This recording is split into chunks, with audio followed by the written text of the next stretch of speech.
Vamos a leer a partir del versículo 27, capítulo 40 de Isaías.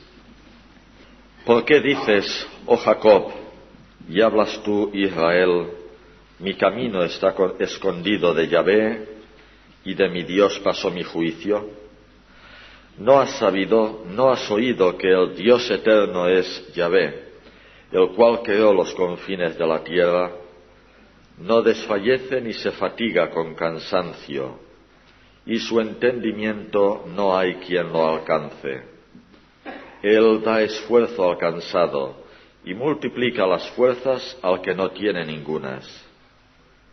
Los muchachos se fatigan y se cansan, los jóvenes flaquean y caen, pero los que esperan en el Señor tendrán nuevas fuerzas, levantarán alas como las águilas, correrán y no se cansarán, caminarán y no se fatigarán.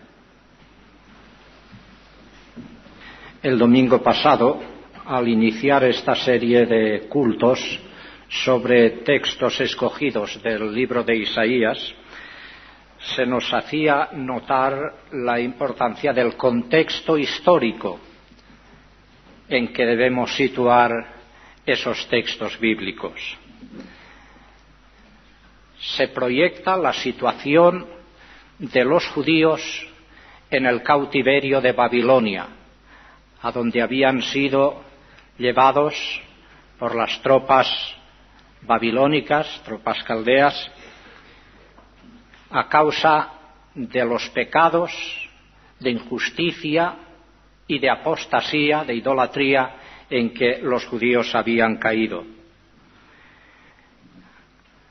Allí tuvieron ocasión de reflexionar y de darse cuenta de cuán caro se paga el no atender a la voz de Dios.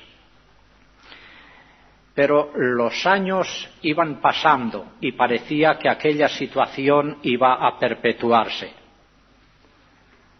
1 año, 2, 5, 10, 20, 50... y todo seguía igual. Ellos, los judíos, confinados en una tierra de extraños, tristes y apesadumbrados, sin conocer en ningún momento la alegría.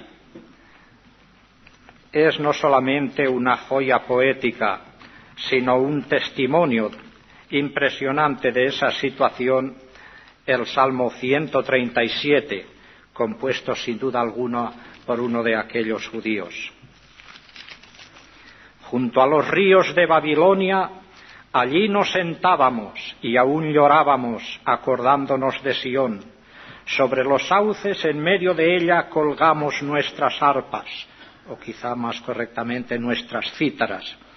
Y los que nos habían llevado cautivos nos pedían que cantásemos, y los que nos habían desolado nos pedían alegría, diciendo: cantadnos algunos de los cánticos de Sión. ¿Cómo cantaremos cántico de Jehová en tierra de extraños? Si me olvidare de ti, oh Jerusalén, pierda mi diestra su destreza. Mi lengua se pegue a mi paladar, si de ti no me acordare. Si no enalteciere a Jerusalén como preferente asunto de mi alegría. Así, con una gran nostalgia, ellos suspiran por la patria y la ciudad santa de la que han sido arrancados. ¿Dónde estaba Dios, su Dios, Jehová, Yahvé? ¿Qué hacía? Que transcurrían los años, las décadas, y todo seguía igual. Los judíos parece que estaban ya cansados de esperar, y fácilmente pudieron haber llegado a la siguiente conclusión: o Dios se ha desentendido de nosotros, o se ha cansado de nosotros. En el versículo 27 leemos la reflexión que se hacían, o esa conclusión primera que habían llegado. ¿Por qué dices, oh Jacob, y hablas tú, Israel, Mi camino está escondido de Jehová, y de mi Dios pasó mi juicio. Dios, al parecer, no iba a intervenir más en favor de su pueblo escogido. Un Dios indiferente ante nuestros sufrimientos, o un Dios cansado de nosotros y de nuestras infidelidades, tan fatigado que ya no puede actuar.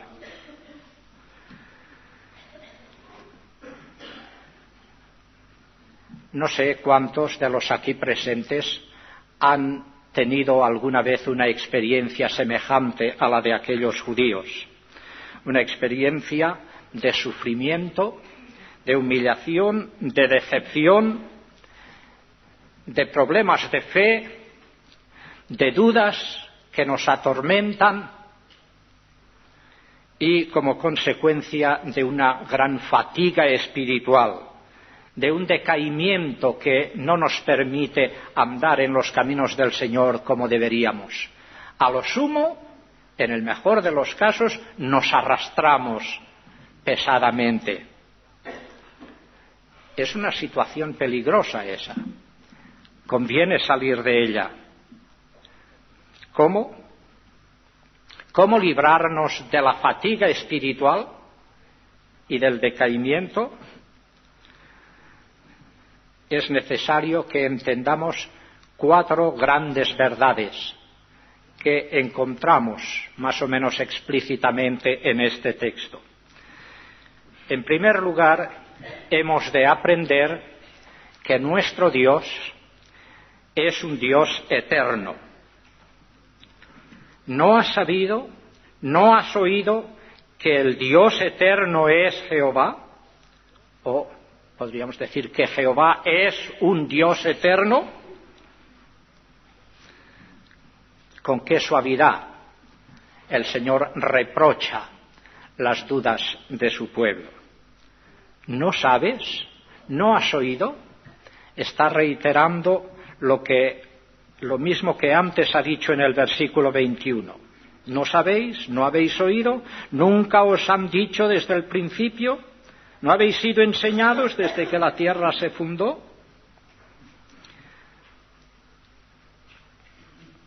Que Jehová es el Dios eterno.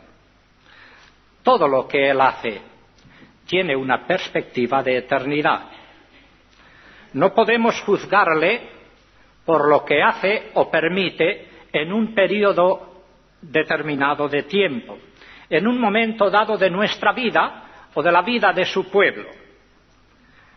Aunque se trate de situaciones que duran años, estas están enmarcadas y limitadas por el tiempo. Y transcurrido un tiempo, Dios cambia las cosas.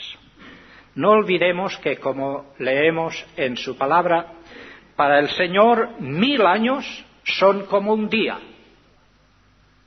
y un día como 1000 años.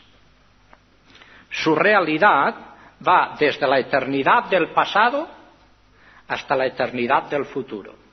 Ahí se pierden nuestros pensamientos.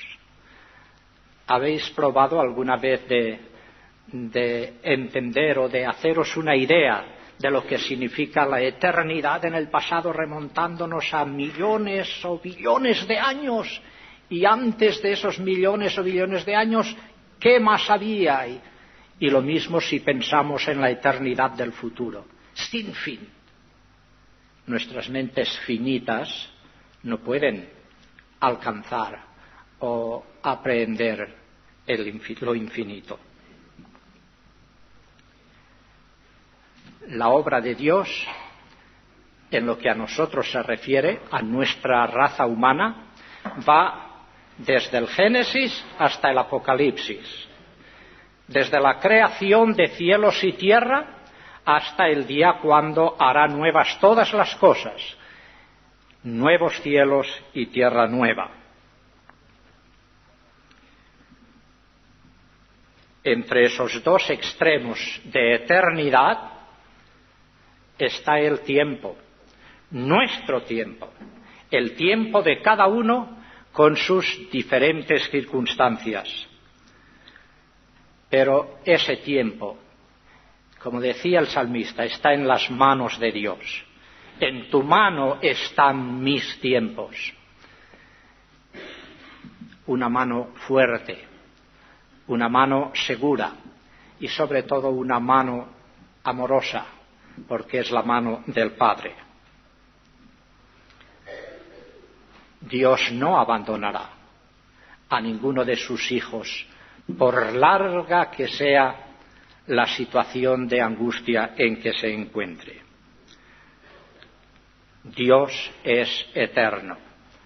No le juzguemos, insisto, en lo que puede hacer o permitir en un momento dado de nuestra vida, aunque sean años muy largos que parecen sin fin.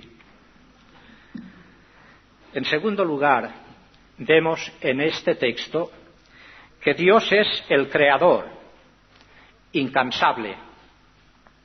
Versículo 28, en el mismo versículo 28. No desfallece ni se fatiga con cansancio, y su entendimiento no hay quien lo alcance. Antes, en la pregunta del principio del versículo, hemos leído que el Dios eterno creó los confines de la tierra, los continentes, los mares, y a cada uno le asignó los límites que Dios mismo determinó. Pensar en los confines de la tierra puede hacernos pensar en las situaciones límite o extremas de nuestra existencia. Pero aún esas situaciones límite, ante las que nosotros no podemos hacer otra cosa que rendirnos impotentes, aún ahí llega la mano de Dios y está presente para obrar con poder. Como creador, Él tiene poder absoluto, poder para hacer nuevas todas las cosas, para hacer nuevas situaciones, ya en esta vida. Al cabo de unos meses, de unos años, aún en esta vida, repetimos, Dios hace que las circunstancias cambien y lo que había sido sufrimiento, angustia, se convierte en paz, gozo y bendición. Algo insospechado cuando uno ya estaba tan casi habituado al sufrimiento. Puede suceder, ha sucedido muchas veces, que después de la tempestad ha venido la calma. Pero aun si eso no sucediese, aun si el sufrimiento y las circunstancias duras en esta vida se hiciesen crónicas, aún habría esperanza, porque Dios tiene en perspectiva un día cuando lo transformará todo, y cuando ya no habrá más clamor, ni llanto, ni dolor, y no habrá más muerte, porque las primeras cosas habrán pasado, y aquí todas habrán sido hechas nuevas. Ese es el gran mensaje que encontramos al final de la Biblia, en el capítulo 21 del Apocalipsis. Porque Dios es un creador todopoderoso y eterno, es un Dios que no puede cansarse. Por eso dice, no desfallece, ni se fatiga con cansancio. Él sostiene todas las cosas con el poder de su palabra, como leemos en otro texto de la Escritura. Él lo dirige todo en el curso de su providencia admirable, a menudo oscura, inquietante, nos conturba, pero una providencia en la que cada uno de los hijos de Dios es sostenido conforme a lo que realmente necesita. No siempre lo que necesitamos es liberación de la prueba. Lo que necesitamos es gracia del Señor para que la prueba produzca en nosotros frutos de santificación para la gloria de Dios y para nuestra propia maduración espiritual. Incluso cuando nos sentimos agotados y decaídos espiritualmente, el Señor es poderoso para levantarnos. Puede suceder, ha sucedido más de una vez, que el creyente, cansado de luchar contra la adversidad, contra las circunstancias, contra su propia naturaleza pecaminosa, ya no puede más y se rinde, como si se dejase caer sobre el suelo. Y ya sin ánimo para nada, sin ilusiones, sin ideales, sin aspiraciones, sin ganas de seguir luchando, caídos sobre el suelo. Pero cuando llegamos a ese estado de agotamiento, en el que no pocas veces influye también el estado de fatiga física, entonces el Señor obra y vuelve a levantarnos. Y sin que nosotros sepamos cómo, sin apenas darnos cuenta, de la noche a la mañana sentimos que renace en nosotros la ilusión, la fe y la certidumbre de que el Señor está con nosotros. Él no desfallece ni se fatiga con cansancio como nosotros, sino que da esfuerzo al cansado y multiplica las fuerzas al que no tiene ninguna.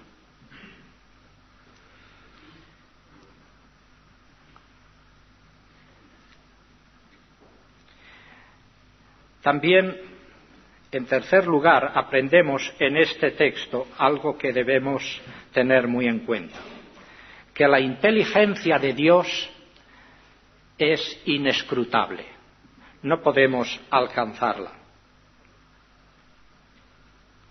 Su entendimiento no hay quien lo alcance. Final del versículo 28. Y sería absurdo pretender penetrar hasta en lo más profundo de los pensamientos de Dios. El hombre está condenado irremisiblemente a un estado de perpetua ignorancia. Ya los antiguos latinos lo entendían muy bien esto, y uno de sus clásicos decía: ignoramus et ignorabimus. Ignoramos e ignoraremos siempre, por más que aprendamos cosas nuevas y adquiramos nuevos conocimientos. Sucede en el campo de la ciencia.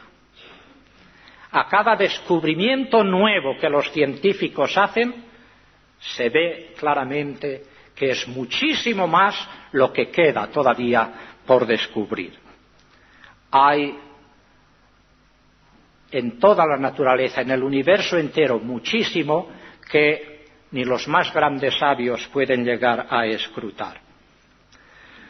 Hemos de aprender a aceptar lo finito de nuestra capacidad mental.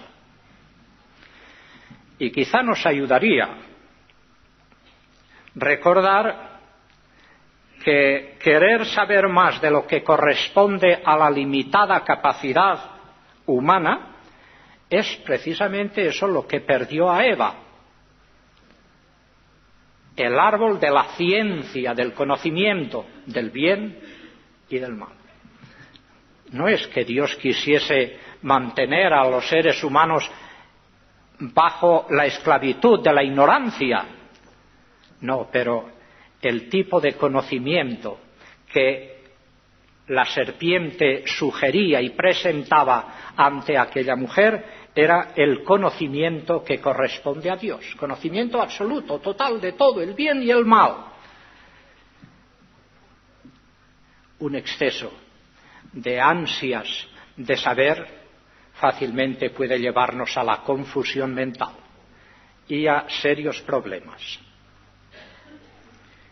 Y repito, para que quede bien claro, no quiere decir esto que no hayamos de tener anhelos de aumentar nuestros conocimientos, de leer más, de estudiar más, de saber más, pero no perdamos de vista que todo lo que sepamos será insuficiente para penetrar en los arcanos secretos de Dios e incluso en lo más profundo de su revelación.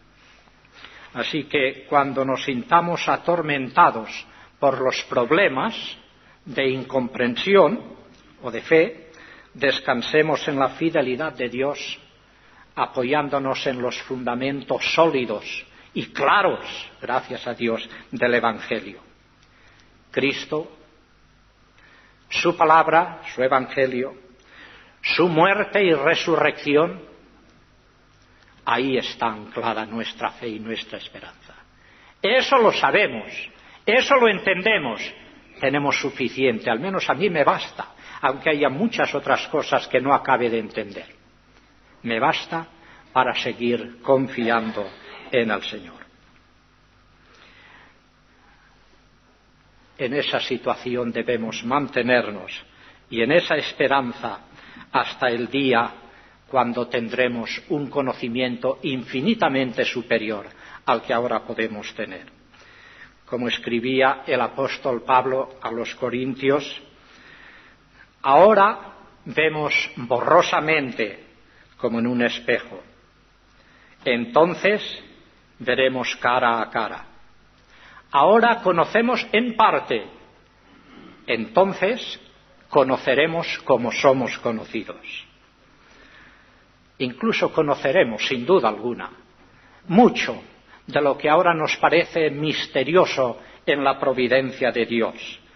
Hallaremos respuesta a los innumerables porqués que formulamos a lo largo de nuestra vida.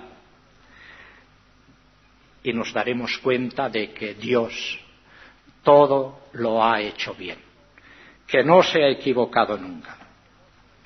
Al final, siempre resplandece la gloria de Dios en su infinito poder y misericordia. ¿Quién iba a decir que de la humillación, el apresamiento, la pasión y la muerte de nuestro Señor Jesucristo había de surgir algo tan maravilloso y glorioso como su resurrección? Si no hubiese habido muerte, no habría habido resurrección. Muchas de las grandes bendiciones que Dios tiene pensadas para nosotros exigen antes el dolor, la prueba, la cruz.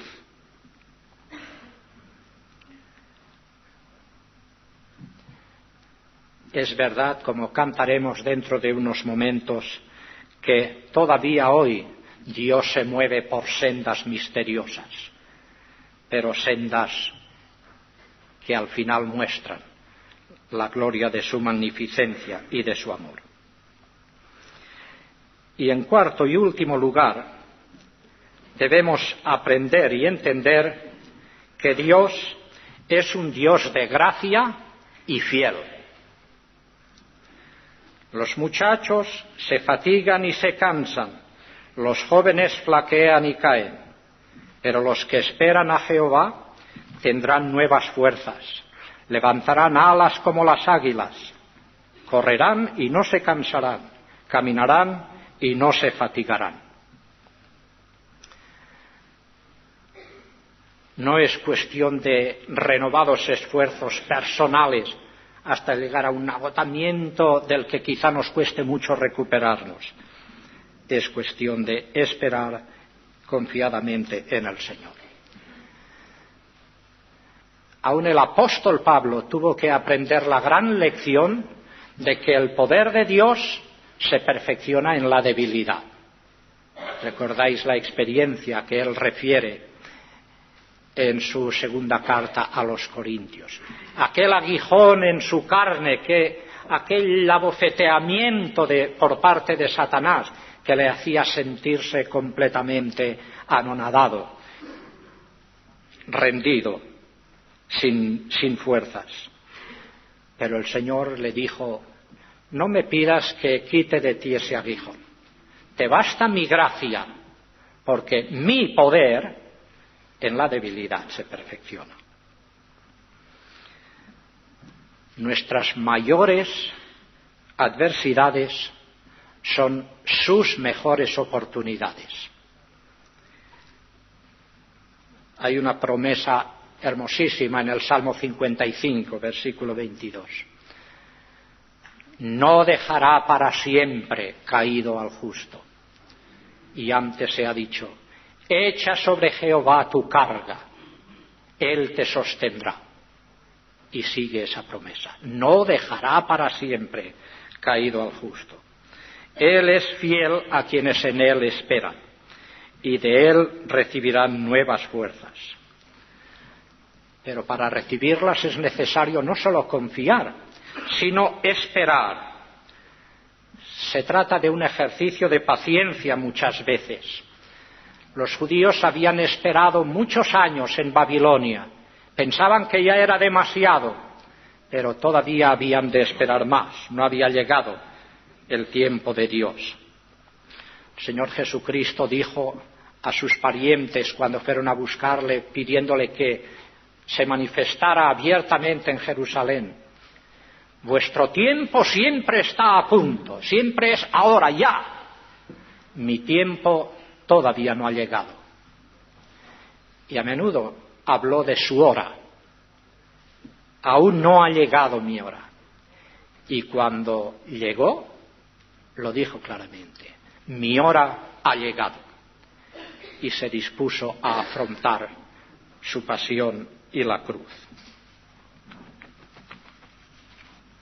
Siempre que en el Antiguo Testamento encontremos el nombre de Dios con el nombre de Jehová o Yahvé, examinemos bien el texto e incluso el contexto, porque generalmente el nombre de Jehová, Yahvé, se usa en textos en los que quiere destacarse que Dios, nuestro Dios, es el Dios de la alianza, el Dios que ha establecido un pacto con nosotros, y de acuerdo con ese pacto Dios se ha comprometido a ser nuestro Dios, a ayudarnos, a sostenernos, a cumplir sus gloriosos propósitos en la vida de su pueblo. Por eso hemos de esperar, aunque sea mucho tiempo. Habacuc, el profeta, también tuvo que aprender esta lección. Él se sentía también angustiado y en zozobra mental y espiritual porque veía como un pueblo pagano iba a destruir, a ser un enemigo cruelísimo con el pueblo de Israel. Y se dirige a Dios con aquellas preguntas tan angustiosas: ¿hasta cuándo, oh Jehová, clamaré y no oirás? ¿Por qué me haces ver iniquidad y haces que vea molestia? ¿Por qué? ¿Hasta cuándo? Pero él entendió, afortunadamente, que lo mejor para él era seguir esperando la respuesta de Dios. Y como leemos en el capítulo 2, sobre mi guarda estaré y sobre la fortaleza firmaré el pie, y velaré para ver lo que se me dirá, y qué he de responder tocante a mi queja. Y Jehová me respondió y dijo: escribe la visión y declárala en tablas, para que corra el que leyere en ella. Aunque la visión tardará aún por un tiempo, mas se apresura hacia el fin y no mentirá. Aunque tardare, vendrá, no tardará. Y también para los judíos en Babilonia sonó la hora de Dios. Y por fin, cuando el rey persa Ciro ocupó el trono, dictó un decreto en virtud del cual los judíos eran autorizados a retornar a su tierra y reiniciar su vida nacional. podemos estar seguros de que ninguna calamidad en esta vida es el último capítulo en la experiencia de los hijos de Dios.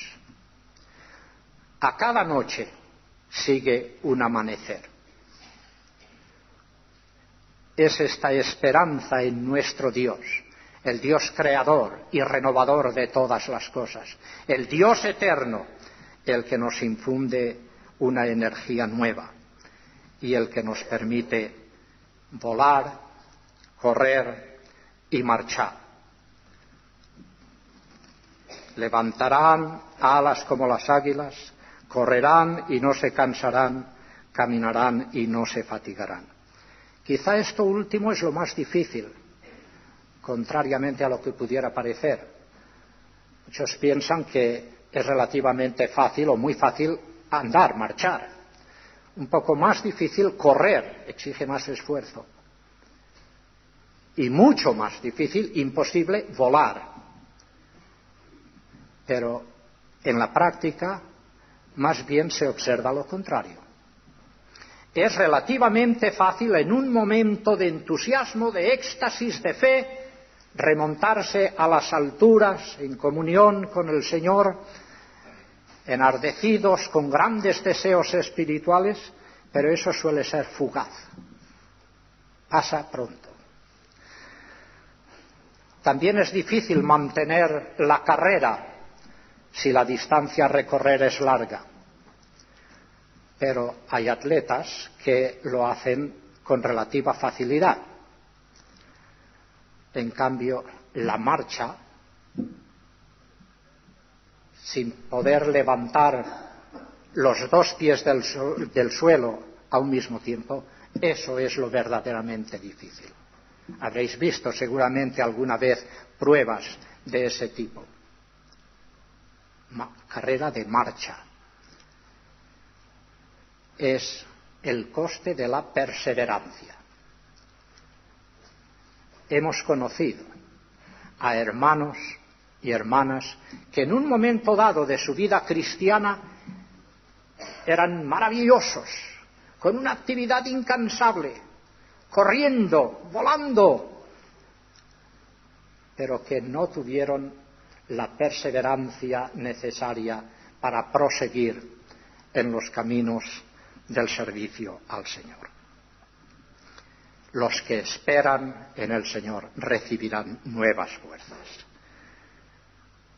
Que el Señor nos ayude a mirar a Él, a esperar en Él, y que así desaparezcan las dudas, el decaimiento y renazca el gozo, la paz y la esperanza que anime todos los días de nuestra vida aquí en la tierra. Que Él nos bendiga.